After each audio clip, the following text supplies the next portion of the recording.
అసలు ఈ ప్రకృతికి ఏమైంది? ఎందుకు మనపై పగపట్టింది? మనమేం పాపం చేశామని ఇలా వెంటాడుతోంది? అభివృద్ధి వైపు అడుగులు వేయడమే మనం చేసిన నేరమా? సుఖవంతమైన జీవితం వైపు పయనించడం తప్ప? టెక్నాలజీలో దూసుకుపోతున్న సమయంలో ఈ వరదలు, భయానక పరిస్థితులు ఎందుకు సంభవిస్తున్నట్టు? Watch the story. ప్రకృతి చాలా ప్రశాంతంగా ఉంటది. దాని తెరువు ఉన్నంత వరకు అది మన తెరువుకు రాదు. నాకు బలం ఉంది, బలగం ఉంది, టెక్నాలజీ ఉంది, నా ముంగట అదేంత అనుకుంటే మన అంత చూసేదాకా ఇడ్సది. ప్రకృతిని టచ్ చేస్తే ఊళ్ళు ఏళ్ళు వేస్తుంది, ఇండ్లని ముంచుతుంది, రోడ్లను దెంపుతుంది, రైలు కట్టలు ఉడవీక్తుంది, విమానాలను ఆపేస్తుంది. అందమైన విల్లాలలో బతికటోని కట్టుబట్టల మీద బాజాట్ల నిలబెడుతుంది. పూట పూట పంచభక్ష పరమన్నాలు తినేటోళ్లను పులిహోర పొట్లాలకు ఎగబడతట్టు చేస్తుంది. ఏక్ నెంబర్ కాలరల్లా తిరిగేటోళ్ళని పడవలెక్కిస్తుంది. ఆస్తులు చూసుకొని ముడిచేటోళ్ళని ఆగం చేస్తుంది. మనకు ఉన్నోడు లేనోడు అనే తేడా ఉంటది కానీ ప్రకృతి ముంగట అందరూ ఒకటే. దాన్ని గెలికితే ఎవరిని ఇడిచిపెట్టది. అప్పుడు ఉత్తరాఖండ్ విలయము, మొన్నటి వాయనాడు వరదలు, నిన్నటి బీభత్సము అంతా మన పుణ్యమే. పచ్చటి అడవులు చూస్తే మనకు కండ్లమంట, పుతం పెట్టేదాకా ఊకోము. ఇంత ఇంత నరుక్కుంట పోతే పచ్చదనం పావంతుకొచ్చింది.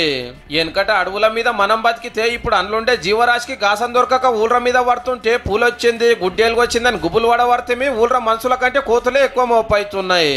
ములుగు జిల్లా తాడ్వాయి అడవిలా 500 ఎకరాలలో 78,000 చెట్లు తుప్ప తుప్ప కూలి అంటే చూడండిగా.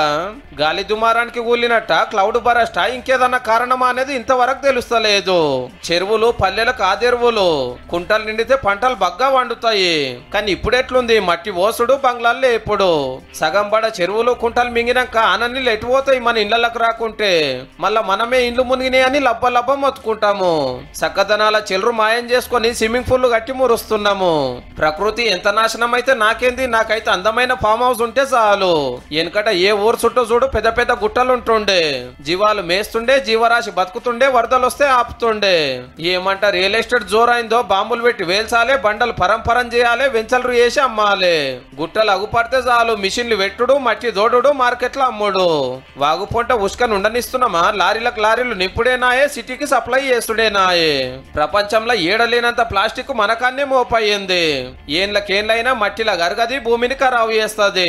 ఆనకాలంలో ఎండలు, ఎండాకాలంలో ఆనలు, చలికాలంలో ఆనెండకాలం కాబట్టి కంపెనీలు పెరిగే, కాలురు బండ్లు పెరిగే, కాలుష్యం పెరిగే, దగ్గులు, తుమ్ములు, దావకాన్ల పాలు. రేపు ఆక్సిజన్ బుర్లు ఈపులేసుకొని తిరిగే కథ అవుతుంది. ఇట్లా కావద్దంటే ఒక్కటే ఒక్క తొవ్వ. ప్రకృతిని కాపాడితే అది మనల్ని కాపాడుతుంది. లేకుంటే ఏ టెక్నాలజీ ఆపది, ఏ ఏలియన్ వచ్చి ఆపది. ప్రకృతి పగ తీర్చుకున్నాడు పక్క.